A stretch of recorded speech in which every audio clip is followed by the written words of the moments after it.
আসসালামু আলাইকুম। আশা করি দেশে বিদেশে যেখান থেকে আমার এই কথাগুলো শুনছেন সবাই অনেক বেশি ভালো আছে। আমি ভালো নেই। দেশের এই অস্থিতিশীল পরিস্থিতি বিরাজমান। কী করে ভালো থাকবো? বিবেক বুদ্ধি তো ততটাও লোপ পায়নি যে ঘরে বসে থাকবো।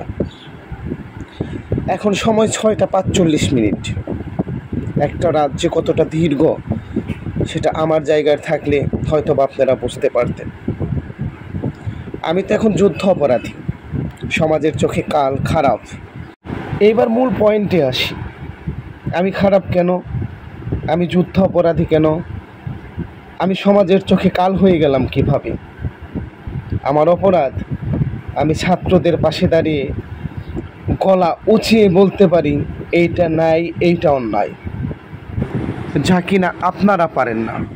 আপনাদের কিছু করতেও হবে না।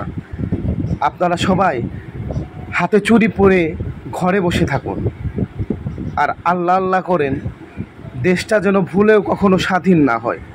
কারণ স্বাধীন হলে আপনারা আর পাচাটার সুযোগ পাবেন না। আমাকে আপনারা ভয় দেখান, আমি ভয় পাবার পাত্র? আপনাদের মাথায় কি এতটুকু বুদ্ধি বলে কোনো কিছু নেই যে যদি ভয় পেতাম তাহলে আপনাদের মতো হাতে চুরি পরে ঘরে বসে থাকতাম আর দাঁড়িয়ে দাঁড়িয়ে তামসা দেখতাম?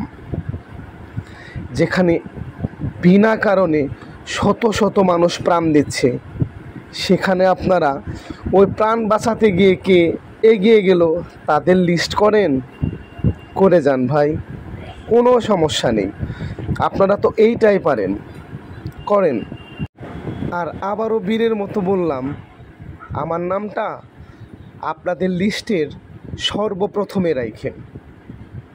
আর আপনারা কারা কি করতে পারেন আমি তো কোথায় থাকি আপনাদের সবারই জানা। করে নিন।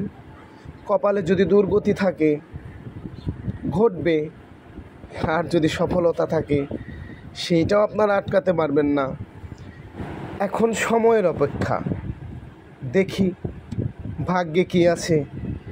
আপনাদের মতো লেরি কুকুরদের দালালি করা দেখা, নাকি স্বাধীন দেশে সত্য কথা বলে ন্যায়ের পক্ষে থেকে সামনের দিকে এগিয়ে যাওয়া।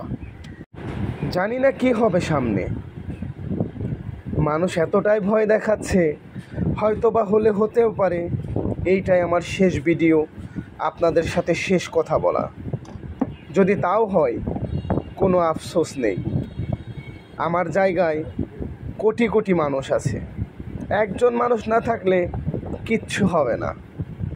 ভালো থাকবেন সবাই, সুস্থ থাকবেন সবাই। আল্লাহ হাফেজ।